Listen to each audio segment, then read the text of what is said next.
Merhaba arkadaşlar, Lezzetli Yemek Tarifleri kanalımıza hoş geldiniz.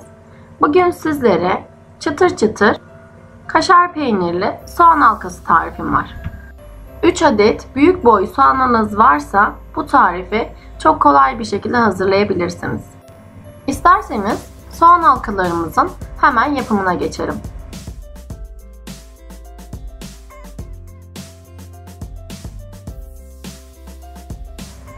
Genel anlamda soğanlarımın orta kısımlarını kullandım. Soğanımın orta kısmını 1 santim kalınlığında kesiyorum. Çok fazla ince olmaması gerekiyor arkadaşlar.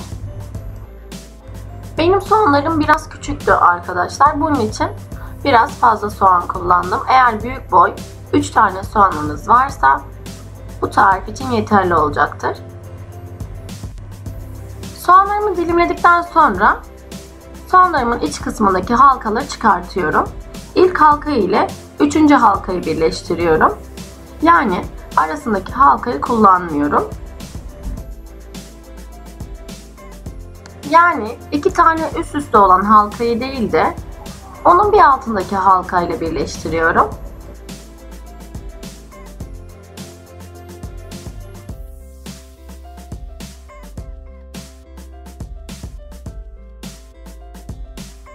Bu şekilde aralarına biraz boşluk olması gerekiyor. O kısımlarına da kaşar peynir koyacağız. Kaşar peynirlerimizi soğan halkalarımızın büyüklüğüne göre keselim.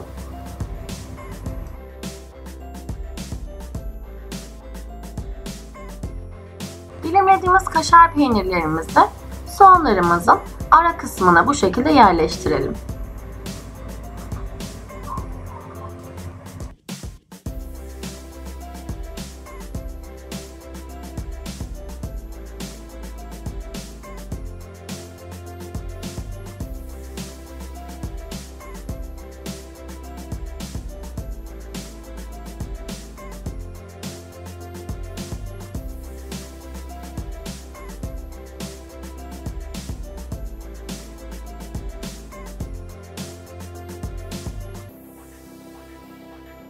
Kaşar peynirli soğanlarımı hazırladım.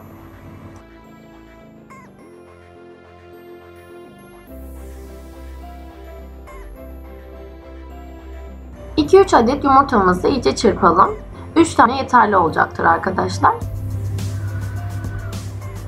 Bir miktar un, bir miktar da galeta unu kullandım. Galeta unumu kendim evimde hazırladım. İsterseniz hazır galeta unları da kullanabilirsiniz. Soğan halkalarımı önce una batırıyorum. Daha sonra yumurtaya, en son olarak da galeta ununa batırıyorum. Ve servis tabağıma alıyorum. İlk aşamayı bu şekilde hazırlıyorum. Soğan halkalarımın hepsini bu şekilde hazırlıyorum arkadaşlar. Daha sonra ikinci aşamaya geçeceğiz.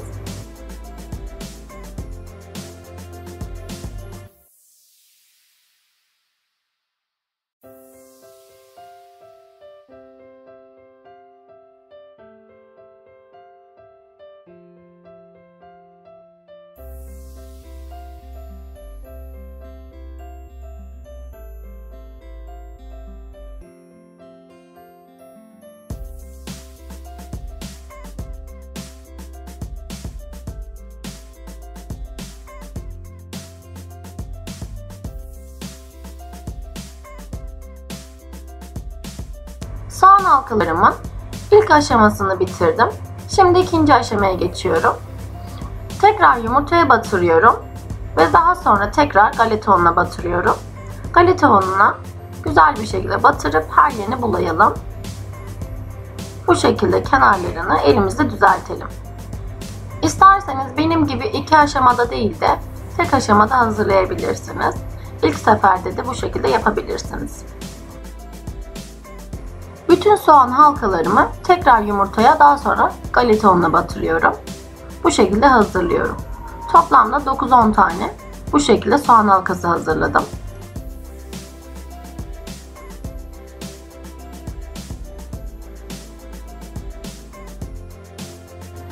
Kaşar peyniriniz yoksa sade soğan halkaları da hazırlayabilirsiniz. Bunun için soğan halkalarımı alıyorum. Önce una batırıyorum. Daha sonra yumurtaya batırıyorum. ve daha sonra da galeta ununa batırıyorum. Tekrar yumurtaya batırıp daha sonra tekrar galeta ununa batırıyorum ve soğan halkalarımı bu şekilde hazırlıyorum. İsterseniz bu şekilde kaşar peyniri kullanmadan da hazırlayabilirsiniz.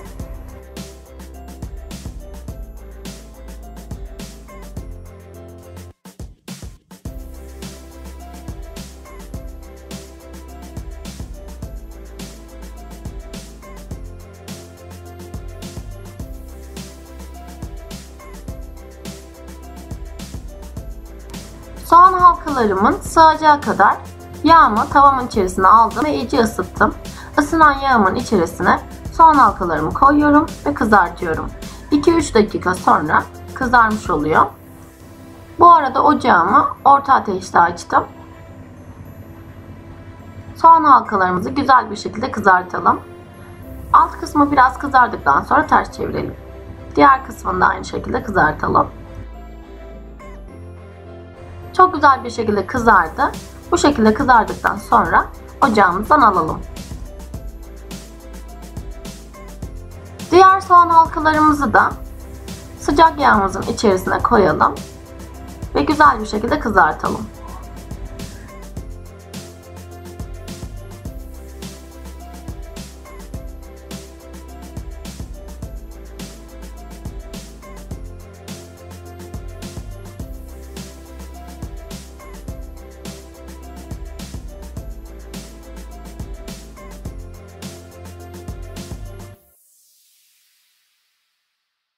Soğan halkalarım gördüğünüz gibi çok güzel bir şekilde kızardı. İç kısmındaki kaşar peynirleri de eridikten sonra gördüğünüz gibi dışına akmaya başladı. Hazırladığımız bütün soğan halkalarımızı bu şekilde kızartalım. Kızarmış soğan halkalarımızı servis tabağımıza alalım.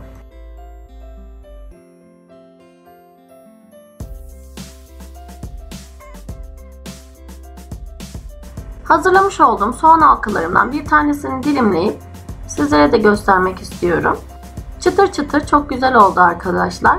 İsterseniz kaşar peyniri yerine mozzarella peyniri de kullanabilirsiniz. İster kahvaltılarınıza, isterseniz de akşam yemeği veya 5 çayınıza harika bir tarif. Kesinlikle denemenizi tavsiye ederim. Yapan herkese şimdiden afiyet olsun. Kanalımıza abone olarak ve bizi Instagram sayfamızdan takip ederek desteklemeyi unutmayın.